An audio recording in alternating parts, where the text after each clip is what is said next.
Do you love your wife? Yes. Prove it.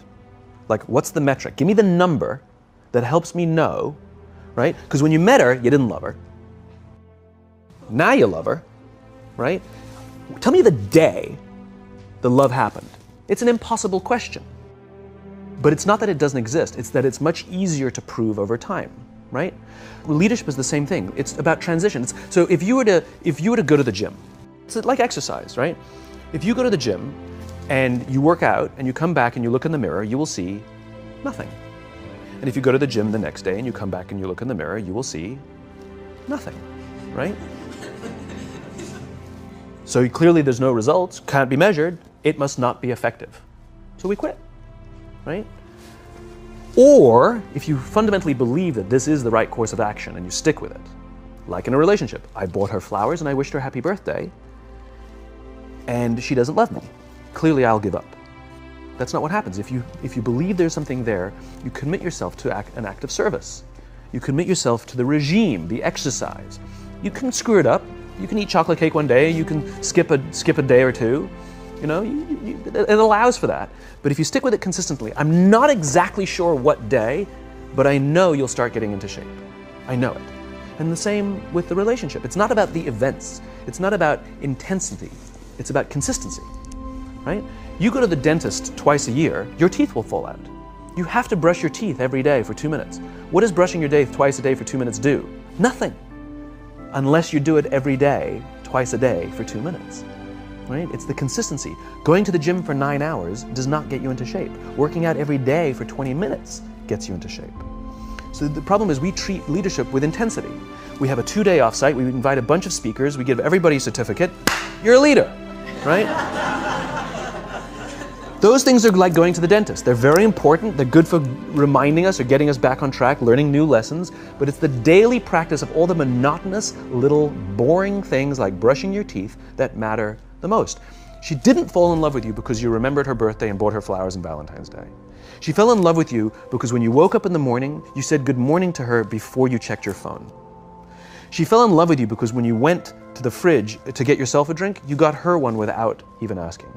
She fell in love with you because when you had an amazing day at work and she came home and she had a terrible day at work, you didn't say, yeah, but let me tell you about my day. Right. You sat and listened to her awful day and you didn't say a thing about your amazing day.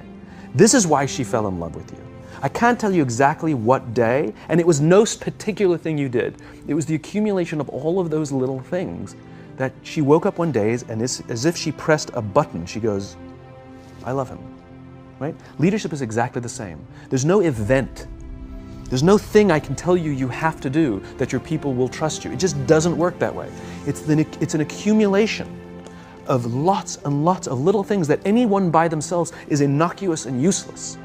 Literally, pointless by themselves. People will look at little things that are good leadership practices and say, that won't work, and you're absolutely right. But if you do it consistently, and you do it in combination with lots of other little things, like saying good morning to someone, that looking them in the eye. My friend George, who's a 3-star general in the Marine Corps, he says his test for leadership, and I love this, he goes, his test for a good leader is if you ask somebody how their day is going, you actually care about the answer. The number of times we're walking to a meeting, we're rushing, we go, how are you? Not good, I got to get to you later, I'm late for a meeting. Right. If you ask the question, you are standing there and you are listening to the answer. It's those little innocuous things that you do over and over and over and over that people will say, I love my job. Not I like my job. I like my job means, yeah, the challenge is great, they pay me well, I like the people. I love my job means, I don't want to work anywhere else. I don't care how much somebody else is willing to pay me. I'm devoted to the people here, and I care desperately about the people here as if they were my family. In business, we have colleagues and coworkers. In the military, they have brothers and sisters. That's how they think of each other. If you really have a strong corporate culture, the people will think of each other like brothers and sisters. It's like a family, right? No, brothers and sisters. Deep love. Fight, but the love doesn't go away. Bicker, the love doesn't go away. And I'll fight with my sister, but if you threaten my sister, you're gonna have to deal with me, right? We'll fight internally, we'll bicker with each other, but nobody's gonna hurt each other, and if anything from the outside shows up, you're looking at a unified front. brothers and sisters. Now, how do you create brothers and sisters out of strangers? Common beliefs, common values, parents, in other words, executives who care about their children's success, who care to raise their children, teach them skills, discipline them when necessary, help them build their self-confidence so that they can go on and achieve something more than you could have ever imagined achieving for yourself. That's leadership.